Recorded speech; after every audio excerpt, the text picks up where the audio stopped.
मुख उज्जल सदा सुखी नानक सिमरत एक।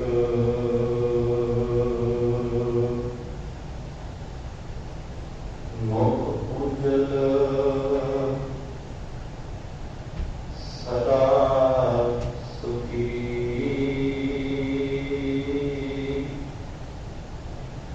नानक सिमरत एक।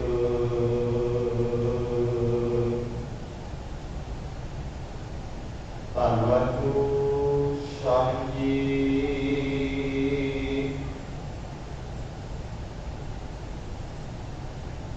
सावण सरसी कामणी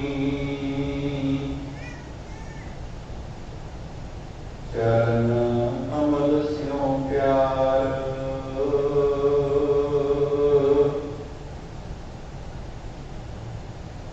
मन तन रता सच रंग इको नाम आधार।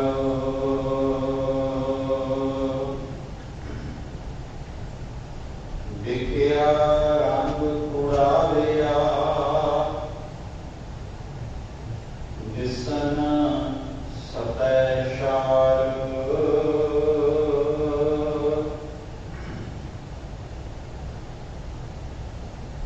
देखिया रंग कुड़ालिया जिसन सतै शार। हर अमृत को सुहावनी मेर साधु पीवन हार।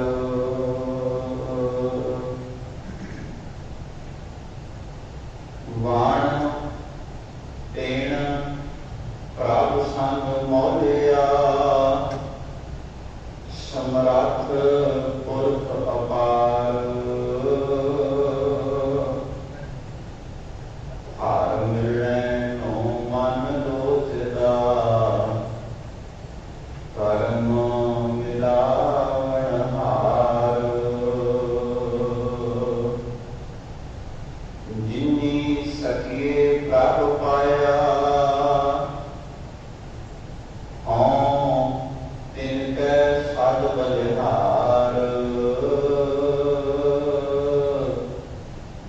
नानक हर जी माया कर शब्द सवारण हार।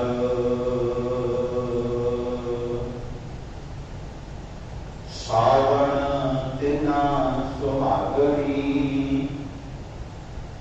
जिन राम नाम उरहार। जिनी सखिए प्रभ पाया हों तिनकै सद बलिहार। नानक हर जी माया कर शब्द सवारण हार। सावण तिना सुहागणी जिन राम नाम उरहार।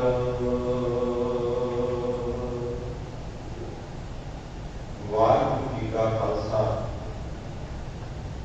वाहिगुरू जी की फतेह। परम सम्मानयोग धन धन शब्द गुरु साहिब श्री गुरु ग्रंथ साहब सच्चे पातशाह जी महाराज इन्हां दी पावन हजूरी के अंदर सवाईमान अति सत्कारयोग सत्संगी जनों सतगुरां जी की अपार बख्शिश कृपा रहमत के सदका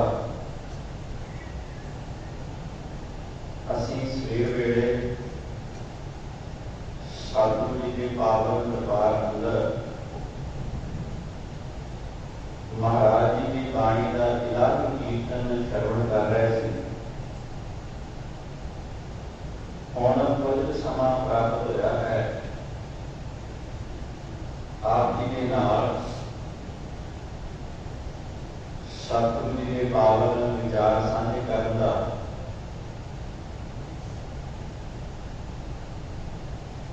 आज की जी पावन पौड़ी मैं आप जी के सन्मुख पढ़ी है, ये पावन पौड़ी शहीदां दे सरताज धन गुरु अर्जन साहब सच्चे पातशाह महाराज जी ने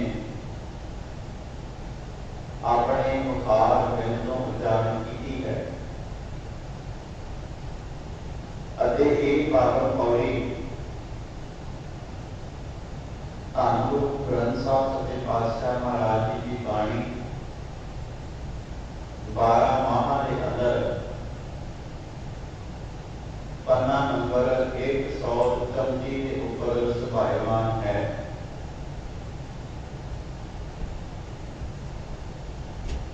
इस पावन पौड़ी के अंदर गरीबवाद गुरु अर्जन साहब सच्चे पातशाह महाराज बड़ी कीमती विचार साढ़े नाल साझे करने का यत्न करते हैं। वीरवाद धन गुरु अर्जन साहब सच्चे पातशाह महाराज मनुख का एक नक्शा खिंचते हुए उदाहरण बाहर लैके समझाया मनुख के मन में। मैं आरंभ के एक दो बेनतियां जड़ियां ने वो तुहाडे नाल साझियां जरूर करना चाहांगा। धन गुरु ग्रंथ साहब सच्चे पातशाह महाराज जी की बाणी अंदर 12 माह आउंदे ने। पहला 12 माह गुरु नानक साहब सच्चे पातशाह महाराज जी ने लिखा है, जिहड़ियां 17 पौड़ियां हैं। गुरु नानक साहब सच्चे पातशाह महाराज उस 12 माह के अंदर 12 ਵੱਖ-ਵੱਖ तरह ਦੀਆਂ उदाहरण लैके समझाया मनुखी मन में कि ये बंदे तू अकाल पुरख वाहिगुरू के नाल कितना जुड़ना है, उस अकाल पुरख वाहिगुरू के नाल अपनी सुरत नूं एक कितना करना है। बहुत सारिया उदाहरण महाराज ने दित्तियां ने।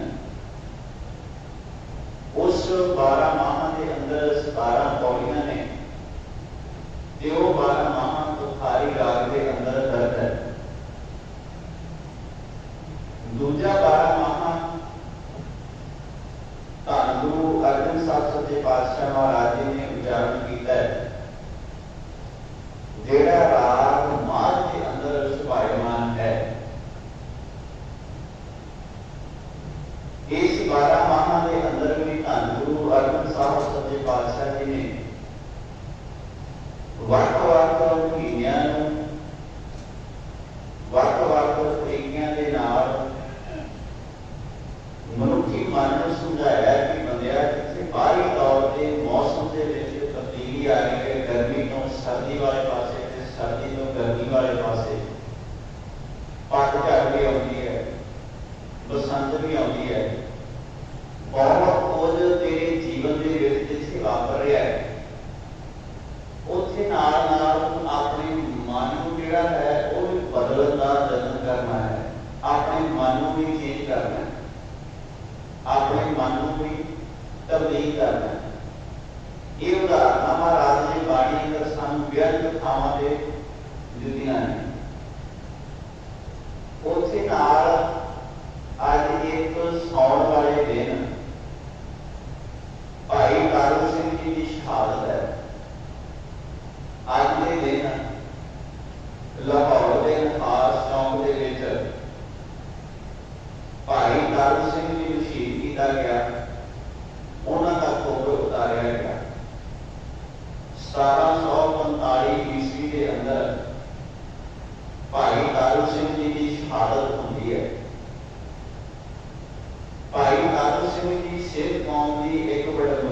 सिखियत सन, जिन्होंने अपना ठोकर तक लवा लिया, पर सिखी उन्होंने खिड़े मथे प्रवान किया। दुनिया के बहुत घट ऐसे दरवेश पुरुषों के दर्शक होंगे ने जिहड़े धर्म के बदले अपने आप को कुर्बान कर जान, नहीं कि बड़े बिरले मनुख होंगे ने जिहड़े धर्म के बदले कुर्बानी दे सकन। ये वड्याई भाई तारू सिंह जी के होरां दे विषे आई है। अज एक सौण है ते अज भाई तारू सिंह जी का शहादत का दिन भी है। जिहड़ा मैं अज का पाठ आप जी के नाल साझा किया है, धन गुरु अर्जन साहब सच्चे पातशाह महाराज जो 12 माहां की आराधना करते हैं, उत्थे उन्होंने पहली पौड़ी के विच ये बोल करते सन, किरत करम के विछड़े कर कृपा मेलो राम। ये वाहिगुरू जी, असीं अपने किरत के कामां करके तुहाडे तों विछड़ चुके हैं। असीं अपने किरत के कामां करके तुहाडे तों दूर जा चुके हैं। हुण बंदा रब नाल दूर कदों हुंदा है? माड़े कर्म करके। कि रब नाल नेड़े कदों हुंदा है? चंगे कर्म करके। ताइयों महाराज ने बाणी विच लिखिया सी, करनी आपो अपनी ते नेड़े के दूर, जिनी नाम ध्याया गए शक्त कार, नानक ते मुख उजले केडी दुनिया। कर्मा करके मनुख रब दे नेड़े है। ये अपने कर्मा करके मनुख रब तो दूर है। जिवें घर दे विच बच्चा है, बच्चा जे माता पिता के कहने विच है ते अपने कर्मा करके माता पिता के कहने विच चलदा है ते जिंदगी नूं सही व्यतीत कर रहा है। जे कहने विच नहीं, जे आखे नहीं लगता, कहना नहीं मानता, फिर वो समा भी आ जाता है जो मां प्यो नाल होगी एक तरह की दूरी बन जाती है। ये साडा संसार के विच रहण दा सलीका तरीका है। गुरु अर्जन साहब जी के मनुख भी इदा ही है। मनुख भी अपने कीते हुए कर्मा करके रब तों विछड़िया होया है। मनुख ने अपने कीते हुए कर्मा करके रब तों दूरी बनाई हुई है। महाराज जी ने किरत कर्म के विछोड़े कर कृपा मेलो राम। हे राम जी, कृपा करो तुसी सानू अपने नाल मेल लो। राधे कृपा करता है ना, सोची गुरु ने मिली है ना, समझाना तो बंदे को गुरु नहीं है। अगे फिर महाराज जी ने 4 फुंट 4 दिशाओं वाले पासे ਵੱਖ-ਵੱਖ जगह पे ਵੱਖ-ਵੱਖ ਥਾਵਾਂ ਤੇ ਇਹਨੇ 4 ਫੁੰਟ ਦਾ ਦੇਸ਼ ਭਰਮੇ ਅਸੀਂ 4 ਦਿਸ਼ਾਵਾਂ ਵੱਲ ਨੂੰ ਦੌੜ ਕੇ ਦੇਖ ਲਿਆ। ਬੰਦੇ ਦੀ ਦੌੜ ਕਿੱਥੋਂ ਤੱਕ ਹੈ? ਇੱਕ ਦਿਨ ਬੰਦੇ ਦੀ ਦੌੜ ਖਤਮ ਹੋ ਜਾਏਗੀ ਨਾ। ਧੰਨ ਗੁਰੂ ਗ੍ਰੰਥ ਸਾਹਿਬ ਸੱਚੇ ਪਾਤਸ਼ਾਹ ਮਹਾਰਾਜ ਦੀ ਬਾਣੀ ਦੇ ਵਾਕ ਹੈ, ਸਾਧੂ ਜੀ ਕਹਿੰਦੇ ਨੇ ਬੰਦੇ ਦੀ ਦੌੜ ਇਦਾਂ ਹੈ ਜਿਵੇਂ ਇੱਕ ਕੰਧ ਬਣੀ ਹੋਈ ਹੈ ਤੇ ਬੰਦਾ ਕੰਧ ਤੇ ਦੌੜ ਰਿਹਾ ਹੈ। पर एक दिन समा जरूर आएगा जिस मनुख उस कंध को हेठा जाना ले जाएगा, जब जिथे जाके कंध खत्म हो जाती है उत्थे जाके बंदा रुक जाएगा। बंदे की दौड़ है एक सीमा तक, उदों बाद बंदा नहीं दौड़ सकता, उदों बाद बंदा कारी हो नहीं सकता। सतगुरु जी कहते हैं 4 फुट दा देश भ्रमे थक आए प्रभ की शाम के जो सारे पासे दौड़ लिया ते अखीर ते रब ने वाहिगुरू अकाल पुरख ने समझ दी। उस वाहिगुरू अकाल पुरख ने इस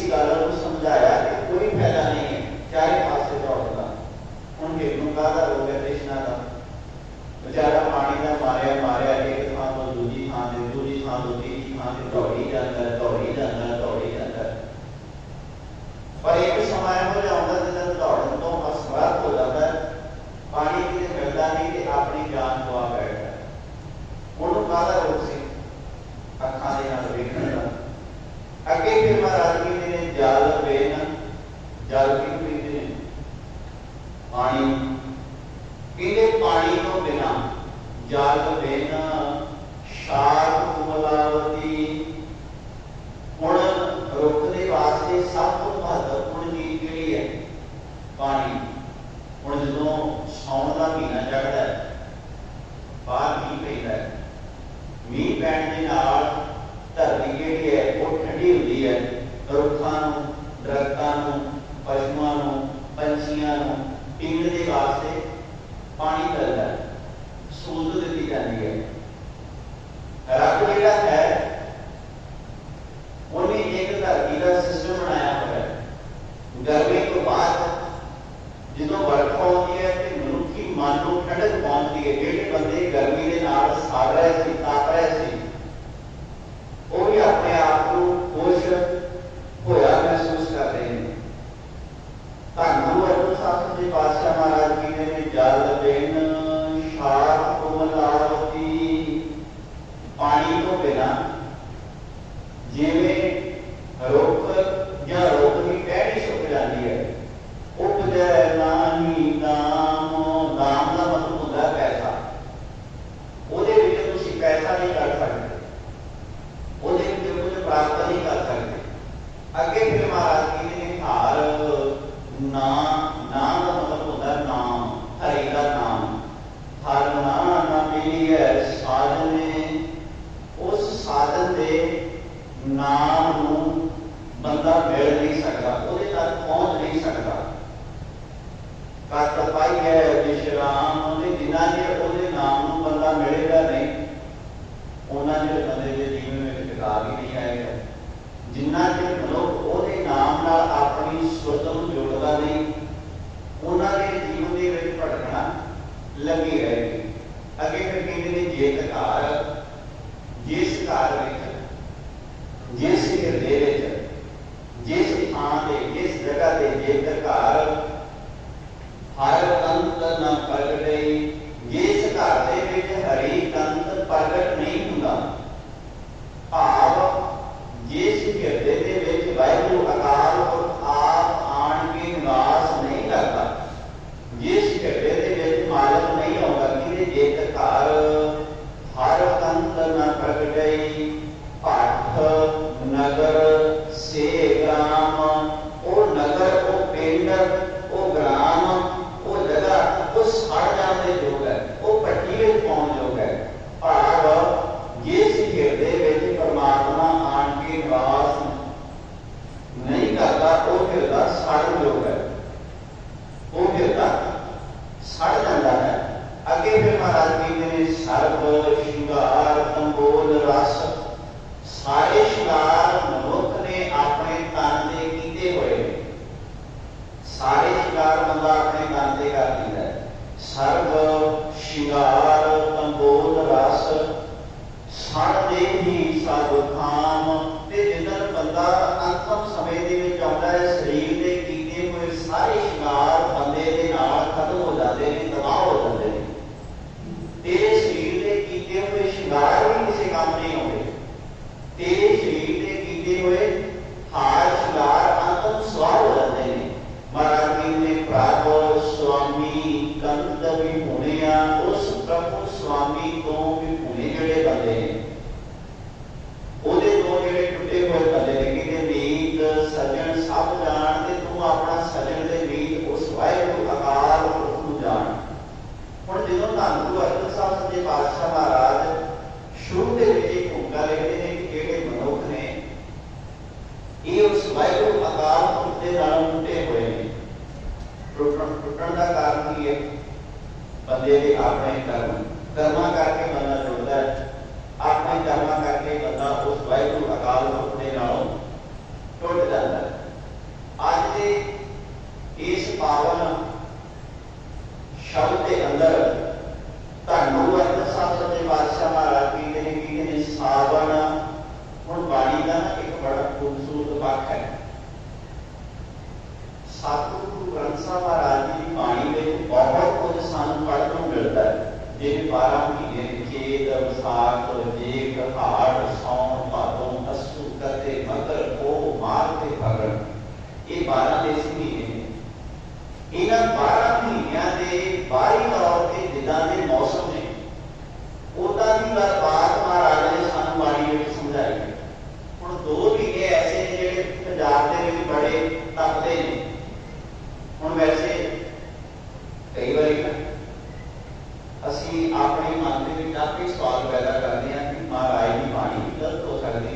जिवें साडे पंजाब दे विच इस वक्त गर्मी पै रही है, पर न्यूजीलैंड आस्ट्रेलिया वाले मुल्क ने उन्होंने ठंड पै रही है। हुण महीना तो उत्थे भी हाड़ का ही चढ़िया होएगा, सौण का ही चढ़िया होएगा, भादों का ही चढ़िया होएगा, महीना तो उत्थे भी वो चढ़िया है।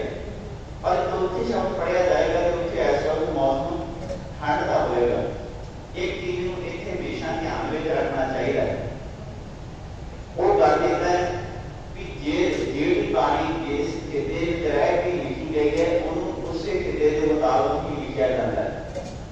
जिहड़ी बाणी जिस खिते विच रह के जिन्हां महापुरुषां दा जिस धरती ते जन्म होया ते जिन्हां दा काल खेतर वो सी, उन्होंने उसे खिते विच रह के उदां दी गल ही करके ते उदां ही बंदियां नूं समझाया। बाणी दे विच 12 महीने भी वरते ने, बाणी दे विच 7 वार भी वरते ने, जिवें ऐतवार, सोमवार, मंगलवार, बुधवार, ते बाणी दे तिथां भी वरतियां ने। तिथां तो बाद बाणी गुरु ग्रंथ साहिब महाराज जी दे विच पट्टी बाबा कबीर साहब जी ते गुरु अमरदास महाराज जी ਉਹਦੇ ਵਿੱਚ ਅੱਖਰਾਂ ਨੂੰ ਆਧਾਰ ਬਣਾ ਕੇ ਮਹਾਰਾਜ ਨੇ ਮਨੁੱਖੀ ਮਨ ਨੂੰ ਤੇ ਮਨੁੱਖ ਨੂੰ ਉਪਦੇਸ਼ ਦਿੱਤਾ ਹੈ। मतलब ये सतगुर की बाणी का बड़ा खूबसूरत ते बड़ा प्यारा पक्ष है। आज के इस पावन शब्द अंदर पौड़ी अंदर धन गुरु अर्जन साहब महाराज जी ने सावन सरसी कामणी चरण कमल स्यों प्यार, ये सावन के महीने दे विच कामण कहते हैं स्त्री नूं। वैसे जो कामण शब्द है ना गुरु ग्रंथ साहिब महाराज जी की बाणी है, ये जो नाड़े स्याही नाल होता है, इसका मतलब होता है स्त्री। जो कामण शब्द नाड़े स्याही नाल दे विच वरतिया है, सावन सरसी कामणी, इसका मतलब होता है स्त्री। जो कामण के नाड़े में औंकड़ आता है उहदे दा अर्थ बदल जाता है, उदों इसका अर्थ बनता है टूणा। जिवें स्लेव लिखी फलानी जगह से किसी ने टूणा किया है, फलानी जगह से किसी ने कोई चीज रख के टूणा किया है। जो नाड़े को औंकड़ उठ जाता है तो उदों इसका मतलब बनता है बहुत सारे टूणे, बहुत वचन के जिन्होंने असीं कह रहे हैं, उदों शब्द उत्थे बहुत वचन के वरतिया जाता है। ये गुरबाणी का व्याकरण पक्ष है। महाराज कहते ने सावन सरसी कामणी, सावन के महीने दे विच जिहड़ी जीव इस्त्री है, सावन के महीने दे विच जिहड़ी जीव इस्त्री मेरा मन है, ये उस वाहिगुरू अकाल पुरख दे चरण कमलों के नाल जुड़ी रहती है। हुण की होंदा कि जो बाहरी तौर पर जेठ के हाड़ के 2 महीने ये बड़े गर्मी के दिन मने जाते हैं। इन्हां तो बाद जो सौण चढ़ता है तो सौण दे विच बारिशां होंदियां ने, सौण दे विच मींह पैंदा है, सौण महीने दे विच बरखा होंदी है। 2 महीनों की गर्मी तो बाद जो सौण विच मींह पैंदा है ते कालियां घटां वेख के बंदे के मन विच आ चढ़दा है। धन गुरु अर्जन साहिब सच्चे पातशाह महाराज जी ने जिस जीव इस्त्री का पति परदेस गया होवे, जिहड़ी जीव इस्त्री अपने पति के वियोग दे विच बिलख रही होवे, वो भी इस सौण के महीने दे विच बाहरी तौर पर घटां वेख के खुश हो जाती है। हुण इत्थे जीव इस्त्री किहनूं कह सानूं सारिआं इहदे विच सारे असीं आउंदे हां। इसे करके महाराज की बाणी ने ये बोल साडे सामने रखे सन। सतगुरु जी कहते हैं इस जग में दुख एक है होर सगी नाल सबाई। असीं सारियां जीव इस्त्रियां हां ते साडा सारिआं दा पति वो वाहिगुरू अकाल पुरख है।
नामदेव साहब ने आख्या रहना भावें बंदे ने इस दुनिया विच है, पर इस दुनिया के विच रह के बंदे ने अपना चित उस करतार दे वल टिका के रखना, अपने चित को उस करतार दे नाल जोड़ के रखना।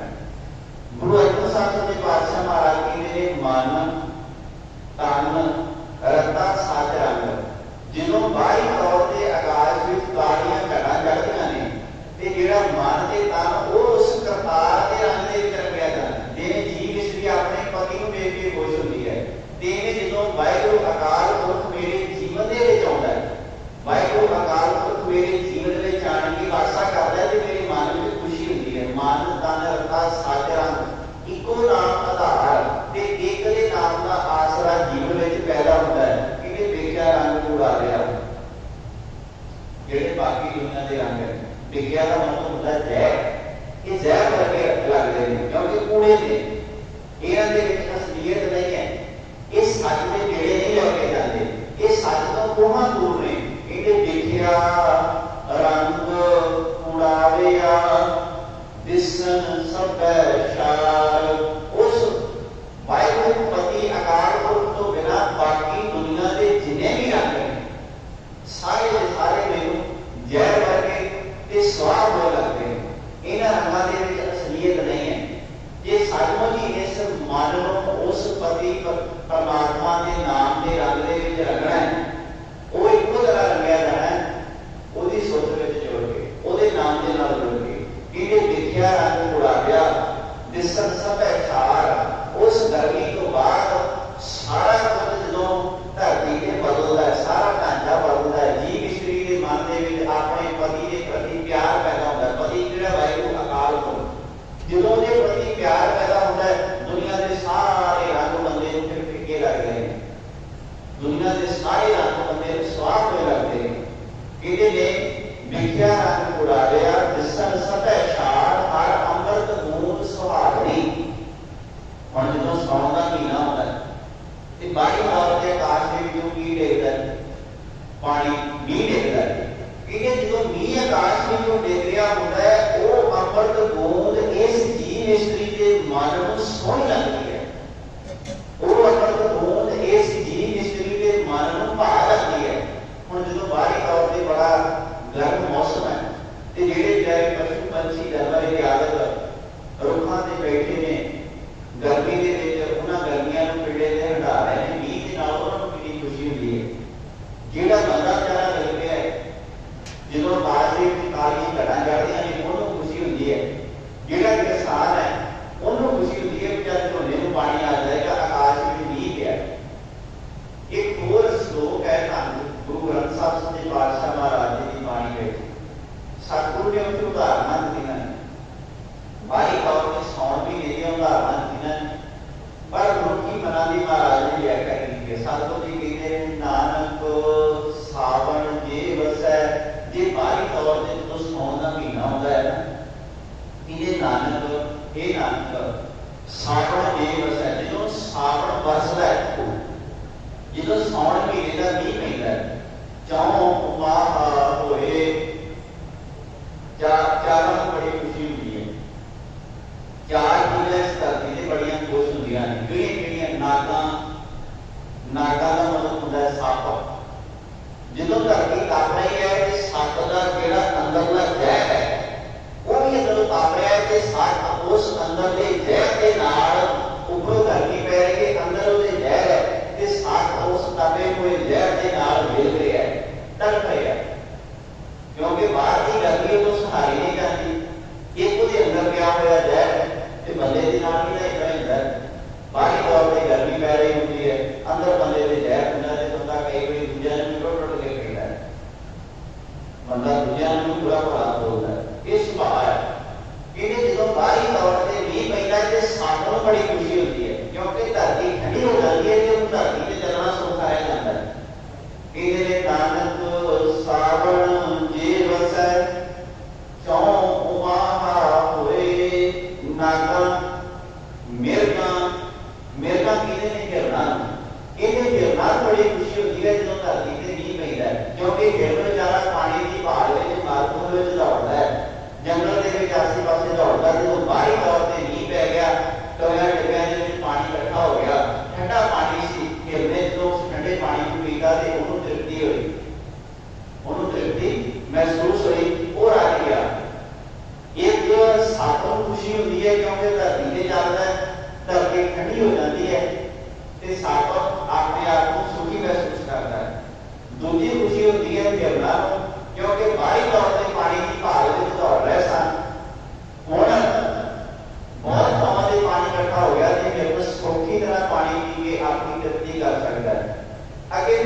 उदाहरण दी है कि रस्सियां नागा मिर्गा ते मछलियां और मछलियां भी खुशी होती है जो पानी थोड़ा होगा तो बाहरी तौर पर गर्मी पै रही हो थोड़े पानी के पानी जोड़ा है वो बाहरी तौर पर गर्मी के नाल तप जाता है वो मछली को बेचारी को रहना बड़ा औखा होता है बड़ा समुद्र हो तो वह घट तपता क्योंकि पानी वो बहुत है पर जो छोटे तालाब के मछलियां रहिंदियां होण ते छोटे तालाब के मछली है कि पानी गर्म है तो मछली का उस पानी के रहना मुश्किल है पर जो बाहर आकाश के कालियां घटावां चढ़दियां ने बाहर आकाश के बदल आते हैं तो मछलियां बड़ी खुशी होती है कि चल तालाब के पानी इकट्ठा होएगा तो असी अपने आप को सुखी महसूस करांगे कि नागां मिर्गां मछलियां ते रस्सियां करता होए चौथी खुशी होती है उन्होंने जिन्हों के घर में 4 पैसे जो बाहरी तौर पर नहीं पैदा तो जिन्हों के कोल 4 पैसे होंगे चल कूड़े कढ़ के खीर आप बना लगे जिन्होंने बंदियां के घर पैसे ने वो ਵੱਖ-ਵੱਖ तरह के पकवान बना के तैयार करके खाते हैं ताइयों इसे करके कहते हैं ना सौण के महीने जो बाहरी तौर पर नहीं पैदा तो बंदा तरह तरह के पकवान बना के छड्डदा सतगुरु गुरु ग्रंथ साहब महाराज जी बाणी की 4 चीज़ों को बड़ी खुशी हुई जो बाहरी तौर पर नहीं किया किहड़ियां नागा सप मिर्गां गिरना तीजा मछलियां ते चौथा सी रस्सियां घातां होए जिन्हां दे घर 4 पैसे ने वो बड़े खुश होते हुण ये ते सी उन्हां दी गल दूजी एग्जाम्पल महाराज ने वरती है जिन्हां नूं सौण दे महीने दे विच मींह पैण नाल दुख हुंदा है कहंदे नानक सावण जेवस है ਜਦੋਂ ਸੌਣ ਦਾ ਮਹੀਨਾ ਹੁੰਦਾ ਹੈ ਕਿਉਂ ਵਿਛੋੜਾ ਹੋਏ 4 ਚੀਜ਼ਾਂ ਨੂੰ ਬੜਾ ਦੁੱਖ ਹੁੰਦਾ ਹੈ ਜਦੋਂ ਬਾਹਰੀ ਤੌਰ ਤੇ ਨਹੀਂ ਪੈਂਦਾ ਕਿਹਨਾਂ ਨੂੰ ਭਲਾ ਕਿਤੇ ਗਾਈ ਪੁੱਤਾਂ ਬਲਦਾਂ ਗਾਵਾਂ ਦੇ ਪੁੱਤ ਬਲਦ ਹੁਣ ਪੁਰਾਣੇ ਸਮੇਂ ਦੇ ਵਿੱਚ ਖੇਤੀਬਾੜੀ ਕਿਹਨਾਂ ਚੀਜ਼ਾਂ ਨਾਲ ਕੀਤੀ ਜਾਂਦੀ ਸੀ ਬਲਦਾਂ ਦੇ ਨਾਲ ਜਦੋਂ ਧਰਤੀ ਤਪ ਗਈ ਤੇ ਬਲਦਾਂ ਦੇ ਨਾਲ ਜ਼ਮੀਨ ਨਹੀਂ ਵਗਦੀ ਤਪੀ ਹੋਈ ਧਰਤੀ ਦੇ ਉੱਤੇ ਬਲਦਾਂ ਦੇ ਨਾਲ ਜ਼ਮੀਨ ਵਾਹਣੀ ਬੜਾ ਕਠਿਨ ਕੰਮ ਹੈ पर जो बाहरी तौर पर मीह पैदा सी मीह पैण के नाल किसान की करता सी बलदां नूं बिजाई दे विच दे के खेतां विच लै जांदा सी चलो हुण जमीन पोली हो गई ते जमीन ठंडी हो गई ते हल आ जाए जमीन दे विच कुछ ना कुछ बीज दीए हुण जमीन वधदा है बलद बेचारे पहला इहे केले दे बजे खाई जांदे सन हुण उन्हां नूं काम करना पैंदा है गुरु नानक साहब कहते हैं बलदां नूं बड़ी तकलीफ होती है गाई पुत्तां उन्हां नूं बड़ी तकलीफ होती है बलदां नूं क्योंकि किसान उन्हां नूं काम करन वास्ते खेतां विच लै के जांदा है कहते गाई पुत्तां ते अगे उन्हां ने उदाहरण वरती मिहनत जिन्हां बंदियां कोल पैसे नहीं जो बाहरी तौर पर मीह पैंदा है उन्हां नूं बड़ी तंगी होती है वो इस करके होती है जिहड़े बंदे ने ओह कमाउणा है ते ओह खाणा है ओहदी तां दिहाड़ी लग गई ना ਉਹਦਾ ਕੰਮ ਕਰ ਨਹੀਂ ਜਾ ਸਕਦਾ ਜਿਹੜੇ ਬੰਦੇ ਨੇ ਵਿਚਾਰੇ ਨੇ ਸਵੇਰ ਤੋਂ ਲੈ ਕੇ ਸ਼ਾਮਾਂ ਤੱਕ ਮਿਹਨਤ ਕਰਨੀ ਹੈ ਤੇ ਸ਼ਾਮ ਨੂੰ ਉਸੇ ਪੈਸੇ ਦੇ ਵਿੱਚੋਂ ਆਪਣੇ ਪਰਿਵਾਰ ਦੇ ਵਾਸਤੇ ਰੋਟੀ ਟੁੱਕ ਦਾ ਪ੍ਰਬੰਧ ਕਰਨਾ ਹੈ ਉਹਦੇ ਵਾਸਤੇ ਜਦੋਂ ਬਾਹਰੀ ਤੌਰ ਤੇ ਨਹੀਂ ਪੈਂਦਾ ਇਹ ਬੜੀ ਮੁਸ਼ਕਿਲ ਪੈਦਾ ਹੁੰਦੀ ਹੈ ਕਹਿੰਦੇ ਨੇ ਪਹਿਲੀ ਮੁਸ਼ਕਿਲ ਪੈਦਾ ਹੋਈ ਬਲਦਾਂ ਨੂੰ ਦੂਜੀ ਮੁਸ਼ਕਿਲ ਪੈਦਾ ਹੋਈ ਉਹਨਾਂ ਨੂੰ ਜਿਨ੍ਹਾਂ ਨੇ ਉਹ ਖਾਣਾ ਸੀ ਉਹ ਖਾਣਾ ਸੀ ਗਾਈ ਪੁੱਤਾਂ ਨਿਰਧਨਾ पंछी जाकर होए अगली जो मुसीबत उन्हां वास्ते पैदा हुई जिहड़े बंदे रस्ते दे विच सफर कर रहे सन एक थां तो दूजी थां ते जा रहे सन जिन्हां ने रस्ते विच सफर करना सी हुण जो बाहरी तौर ते बरसात पैंदी है सफर करन वालियां वास्ते बड़ी मुसीबत है ठीक है कि अज साडे कोल साधन आ गए गड्डियां आ गईयां अज असीं अपने आप को इन्ना सुखी महसूस करते हैं कि असीं बाहरी तौर पर जो सफर करना होवे ते असीं बारिश दे विच भी सफर कर सकते हैं अज संसार ने तरक्की की है बंदे की सोच ने विकास किया है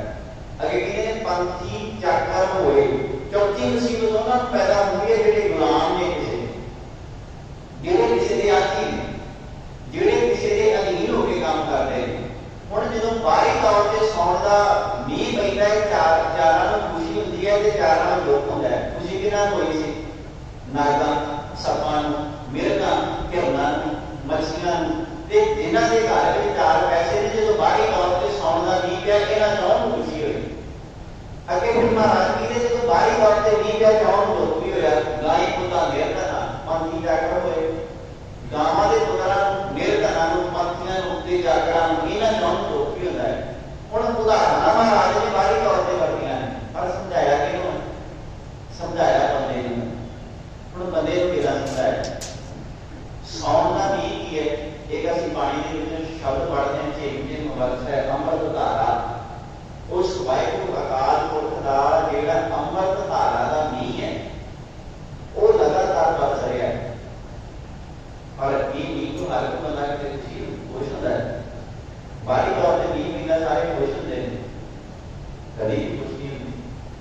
ਜਦੋਂ ਸਤਿਗੁਰੂ जी की अमृतमयी बाणी का मींह इस धरती के उत्ते पैंदा है उदों भी बंदे दुखी होते हैं।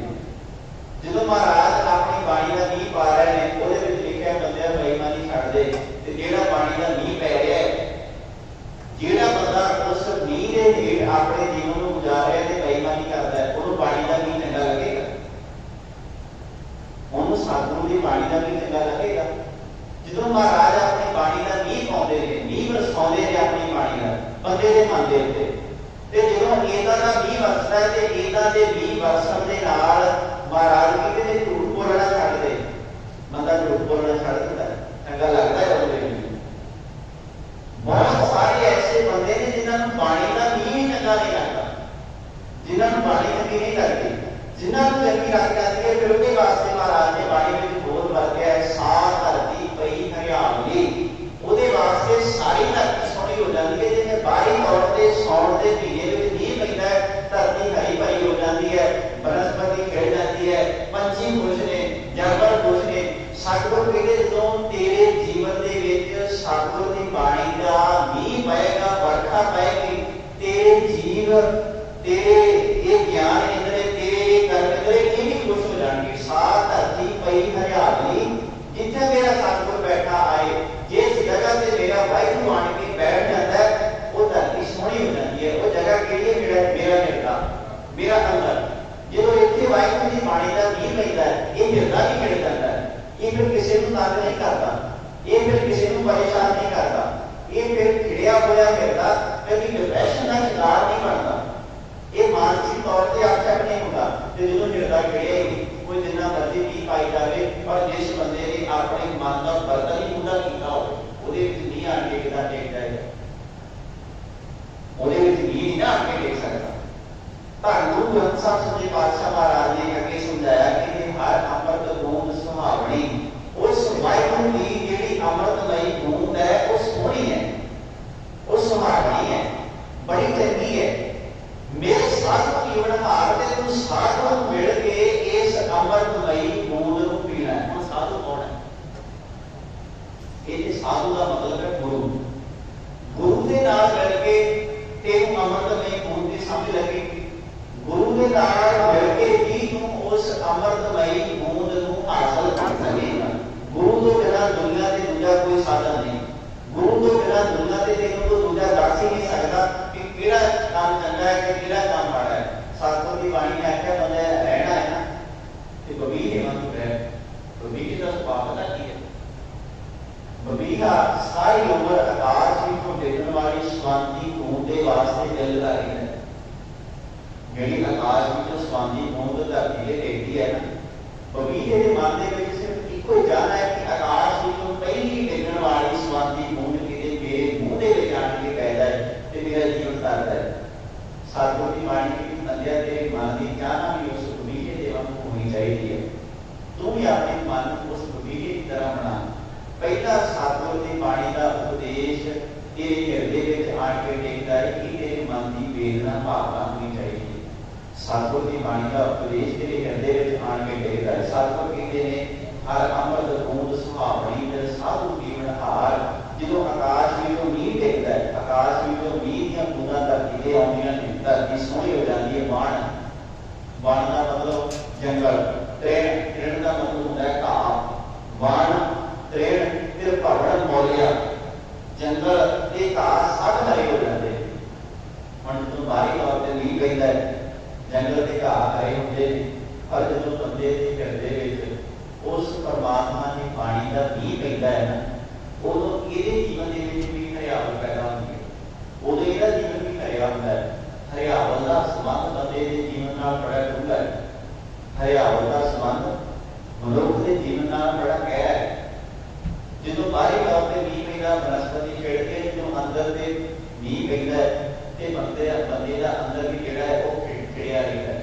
बंदा गुस्से में नहीं आता बंदा क्रोध में नहीं आता बंदा झूठ नहीं बोलता बंदा कामी नहीं होता बंदा क्रोधी नहीं होता। मतलब मुख की गल यह है कि बंदा पांच विकारां की गिरफ्त चों अपने आप को आजाद महसूस करता है।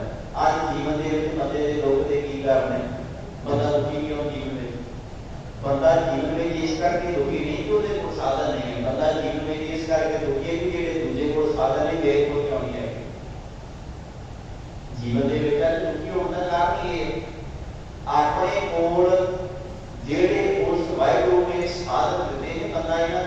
उठना ही। बंदा हमेशा चाहना बड़ी करता मेरे को भी चीज हो, मेरे को भी चीज हो। ਜਿਹੜੀਆਂ चीज़ा नहीं बंदा उन्होंने को दुखी है। कभी बंदे ने इस गल सोचा भी महाराज ने तंदुरुस्ती दी है, इन्हों बड़ी नियामत हो जी हो सकती है। बंदे की बांह टुट जाए तो बंदा डॉक्टर को जाता है, डॉक्टर को जाके कहता मेरी बांह का इलाज कर दो, टुट गई है, खराब हो गई है। कोई शरीर के अंग खराब हो जाए तो कई बार इतों तक नौबत आ जाती कि संग को कटना नहीं पैदा। बांह टुट जाए तो वो बांह बढ़ती भी नहीं, पर जे शरीर तंदुरुस्त है तो बंदे ने कभी इन्होंने चीज़ों को सोचा भी अच्छा कई की तंदुरुस्ती भी तो मेरे को ही है ना। इसे करके महाराज ने आकर जीव पाए तन साधिया रखिया पट बढ़ाए अखी देखै जीवा बोलै कन्नी सुर समाए पैरी चलै हथी करना दिता कहने खाए। इन्हां कुछ आपने जो दिता देखने वास्ते अखां दित्तियां, सुनने वास्ते कान दिते, खाण वास्ते मूँह दिता, बोलण वास्ते जुबान दित्ती, कितनियां चीज़ां आपने जो दित्तियां ने। पर महाराज ने फिर अखीरली पंक्ति विच आख्या केन राज रचिया इसे ना जाने। जिस वाहिगुरू ने एक हालत कड़ी बंदा वो जानता ही नहीं, जे राज रचिया इसे ना जाने अंधा अध तुम्हारे। हमेशा बंदा हनेरे दे विच अपनी जिंदगी को बतीत करी जा रहा। इस सच्चाई है साडे जीवन की। अज असीं बहुतियां मानसिक परेशानियां अपने आप सखेड़ियां हुई ने, बहुतियां मानसिक परेशानियां अज असीं आप जन्म दिता होया। ये साडे जीवन का अज हाल बन चुका है। सो खैर महाराज जी ने बाण एक तेरे भवन मोड़िया सम्राट पुरख अपार हार मिलने नौ मन होता। जो बाहरी तौर पर की कहता है जीव श्री के मन में स्थान होती है, मैं अपने पति परमात्मा तक पहुंच सका। महाराज जी ने हार मिलने नौ मन योजता कर्म दिलावन हार और मेरा कर्म ही मैं मेरे परमात्मा के नाम मिला सकता है, मेरा कर्म ही मैं मेरे परमात्मा के नेड़े कर सकता है। जिथे अज साउण महीने की आरंभता हुई है उत्थे एक गल का सानू खास तौर पर ध्यान रखना चाहिए। गुरमत विच ना तो कोई दिन चंगा है ते ना ही कोई दिन माड़ा है। असीं पता कई बार की सोचते हैं, असीं सोचते हैं कि जिहड़ा काम संक्रांत वाले दिन किया जाए वो काम फिर सारा महीना ही चलता है, वो काम सारा महीना ही बंदा करता है। फिर ये सोच रहे कि चलो बंदा संक्रांत वाले दिन गुरुद्वारे आ जाए या फिर हमारा सारा महीना सारी हाजरी प्रमाण कर रहे हैं। ये चीज नहीं है। ताई तुम देखो कि संक्रांत वाले दिन गुरुद्वारे दी रौनक पहला के जमाना नालों पहला के दिनों नालों वधेरे होंदियां ने। जिहड़ा बंदा संक्रांत वाले दिन काम करे सारा महीना करना पेगा, फिर कहते भी संक्रांत वाले दिन लैन देन नहीं किसी नाल करना। जे संक्रांत वाले दिन घर तो पैसे चले गए तो सारा महीना ही जाते रहेंगे।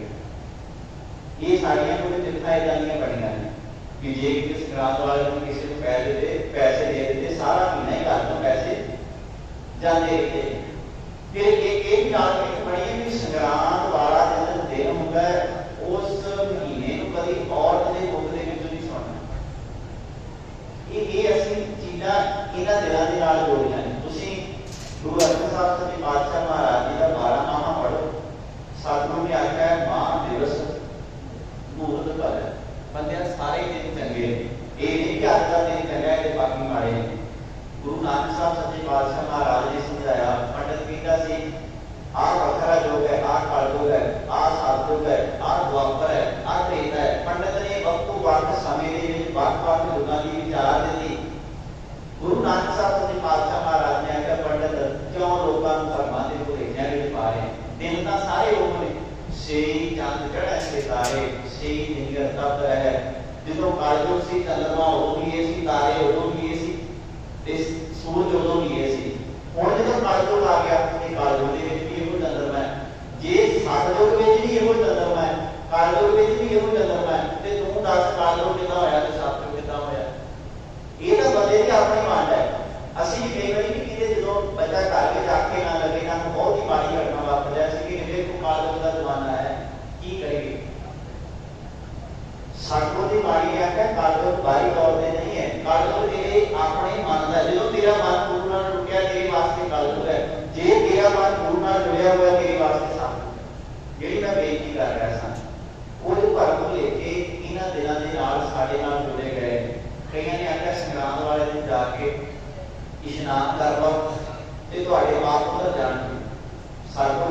के तीर्थां दा थां ते कढण की करके एक पौल लक्की नातियां दोए पातशाही के सोहर तीर्थां ते जाके बंदे ने स्नान किया। एक बैल बंदे ने ये लाउणी सी कि मेरे मन तो पाप कटे जान, पर हंकार की पूरी बैल चढ़ के बंदा आ गया कि मेरे तो वड्डा ते धर्मी कोई नहीं, मैं सब तो वड्डा धर्मी, मैं तीर्थां ते जाके स्नान कर लिया। इस करके दिन कोई भी चंगा नहीं, दिन कोई भी माड़ा नहीं, ये सिर्फ बंदे के अपने मन से डिपेंड करता है। जो बंदा गुरु नाल जुड़िया तो बंदे वास्ते सारे दिन चंगे। असं कई बार घर में जो बच्चों को झिड़कते हैं कि असं बच्चों को शब्द कह देंगे बड़े बड़े वाला दिन है तो तू कि मेरे को झिड़का लै गया, कि तू डांट खा गया, ये बोल असं करते हैं। सिख के वास्ते सारे दिन चंगे ने, सिख के वास्ते सारे दिन मंदे ने। चंगे ना ने जो गुरु के नेड़े है, मंदे ना जो गुरु तो दूर है। इस गल को सानू ध्यान में रखना चाहिए। ये गल साडी सोच का हिस्सा बननी चाहिए। जिथे अज असीं इस दिन को मुखातब होकर बैठे हैं, उत्थे अज के दिन भाई तारू सिंह जी जिन्हां दा लाहौर दे विच खोबर उतार दिता गया, अज उन्हां दी शहादत है। मैं ब्रीफ जी बेनती संखेप रूप दे विच भाई तारू सिंह जी के इतिहास की तुहाडे नाल साझी करनी चाहांगा। भाई तारू सिंह जी की उम्र लगभग शहीदी तक 25 साल है। 25 साल की उम्र के विच भाई तारू सिंह जी ने सिख पंथ वास्ते एक बहुत बड़ी कुर्बानी की है। पिंड भाई तारू सिंह जी का पूरा उस वक्त जिला लाहौर, उस तो बाद जिला अमृतसर ते अज पिंड पूरा तरनताਰਨ जिले में पैदा है।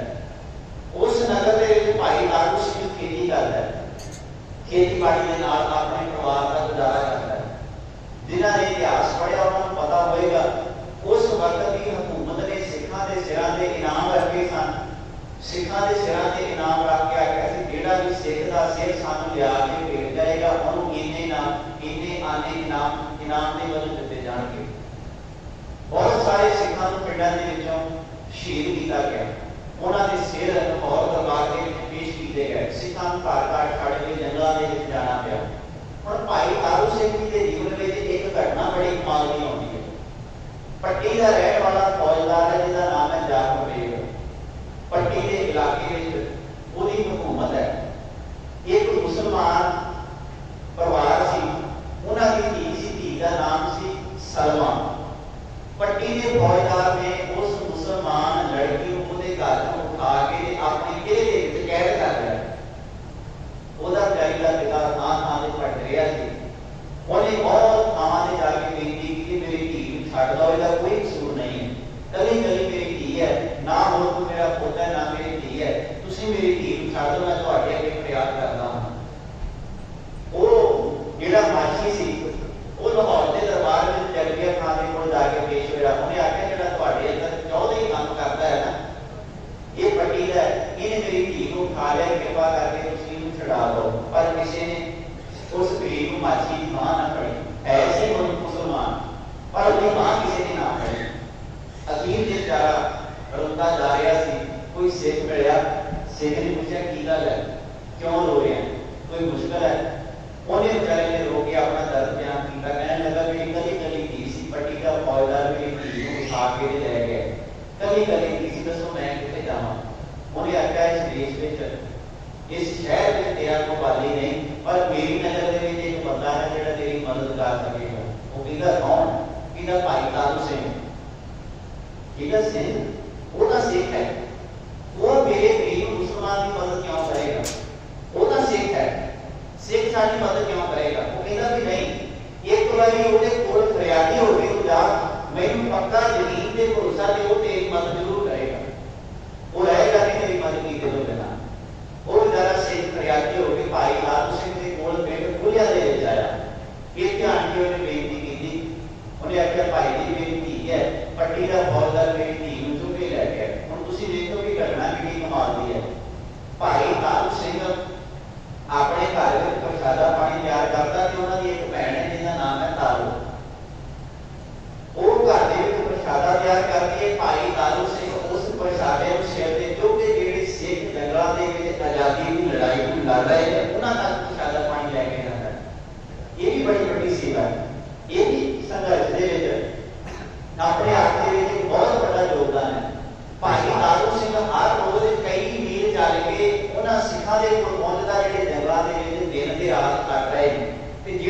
वक्त मुगल हुकूमत नाल लड़ रहे हैं, उन्होंने जबर का मुकाबला सभा के नाल कर रहे हैं। भाई तारू सिंह के कोल गरीब माछी आता है, वो कहता मेरी धी है पट्टी का पौधा उठा के ले गया, कृपा करके मेरी सहायता करो।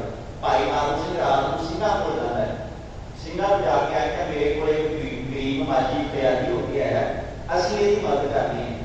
सिंह रात को इकट्ठे होते हैं, रात को इकट्ठे होकर पट्टी का जो किला है जितों का फौजदार से जाकर वे उस जगह से उस स्थान से हमला करते हैं। उस गरीब माछी की धी को पट्टी के किले आजाद करवा के अपने घर छड़ के आते हैं। हम देखो सिखा का किरदार कितना कमाल है। एक मुसलमान की धी है, उठाने वाला भी मुसलमान है, हुकूमत भी उस वक्त मुसलमान की, राज भी इस्लाम का है, धी भी मुसलमान है, उठाने वाला भी मुसलमान है, हुकूमत भी इस्लाम की है। पर उन्होंने छुड़ा कौन रहा है? एक सिख। उन्होंने वास्ते अगे कौन आ रहा है? एक सिख। ये सिखा का इतिहास है। रतन सिंह भंगू ने भाई तारू सिंह जी के बारे अपने पंथ प्रकाश के बड़िया कमाल दी लाइना लिखिया हैं।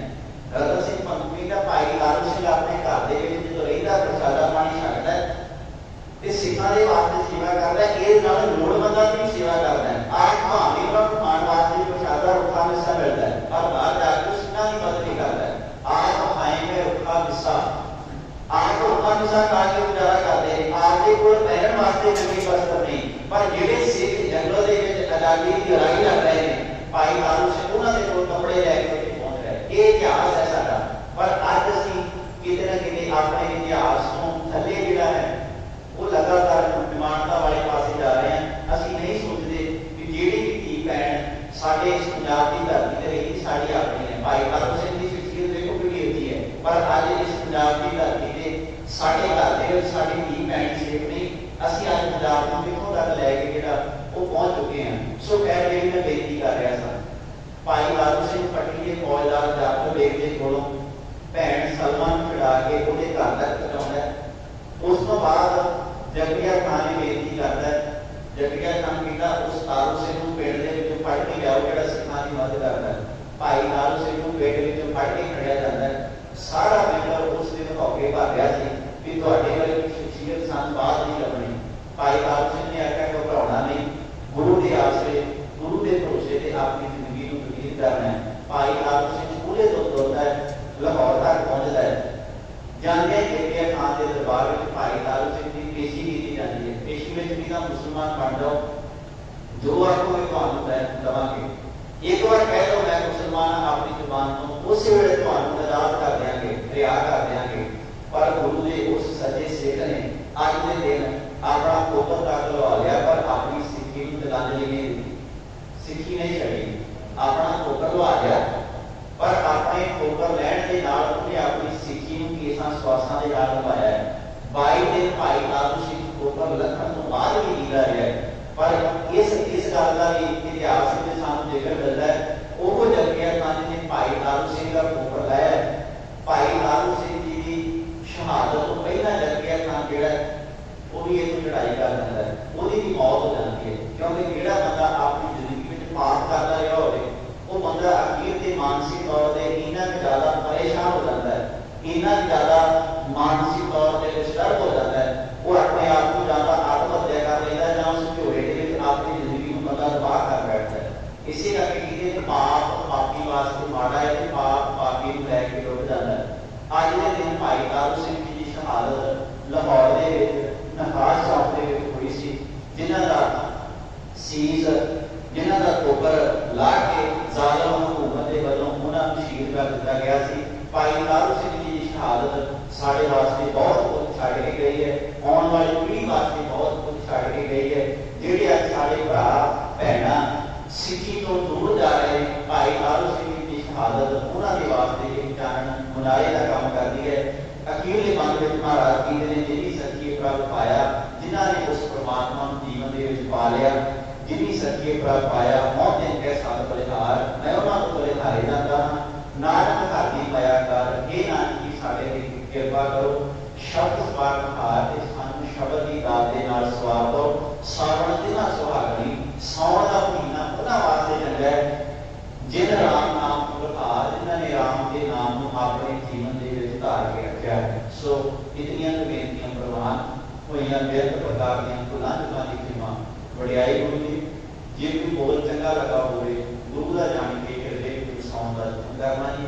समूची बॉडी का भाव यह है कि असीं अपने जीवन के विच उस परमात्मा के नाम को लैके आइए, उस रब के नाम को अपने जीवन में जोड़ा है वो धारण करने का यत्न करिए। आप उस बात संगत का धन्यवाद।